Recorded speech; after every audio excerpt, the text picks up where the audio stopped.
শাইখুল হাদিসের ফুতে লাফায় রিকশা মার্কা লয়া, চরমনের পীর সাহেবে লাফায় ফাঙ্কা মার্কা লয়া, জামাত ইসলাম লাফায় দাড়িপাল্লা লয়া। আমি বলি না না না না, কোনো লাফালাফি নাই, কোনো মার্কা লয়া লাফালাফি নাই। হাতে হাত মিলাইলে হবে না, গলায় গলায় মিলাইলে হবে না। জামাত চর্ম নাই, ওজানি খেলাফত যত দল আছো ওলামায়ে কেরাম হৃদয়ের হৃদয়ের গোল টেবিলে মিশাও, কাঁধে কাঁধ মিলাইলে হবে না, দিলে দিল মিলাইতে হবে।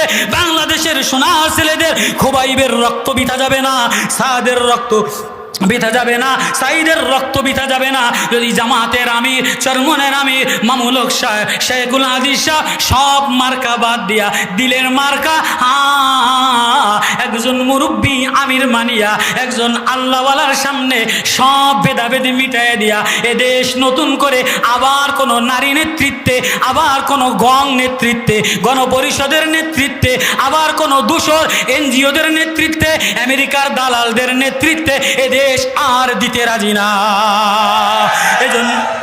এজন্য শাইখুল হাদিস ইবনে শাইখুল হাদিস আপনাকে হৃদয়ে মিলাইতে হবে।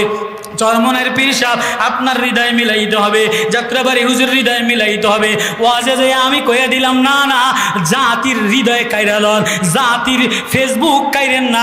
ঘরে ঘরে যায়া, রোডে রোডে যায়া ইউনুস কাকারাও বলতেছি, আপনি নতুন করিয়া ওলামাদের জিম্মাদারি দিয়া দেন, সেনাবাহিনীর জিম্মাদারি দিয়া দেন, মেধাবী প্রফেসরের জিম্মাদারি দিয়া দেন। রাস্তা ঠিক করুক, রাস্তার অবস্থা কোনো জায়গায় ভালো না, চেয়ারম্যানরা ফলাইছে, কন্ট্রাক্টররা ফলাইছে, এমপিরা ফলাইছে। এগুলি ঠিক করতে গেলে মিষ্টি মিষ্টি সামাজিকতার ভাষণে হবে না, এগুলি ঠিক করতে হলে যোগ্য ওলামায়ে কেরামরে জায়গায় জায়গায় বসাইতে হবে।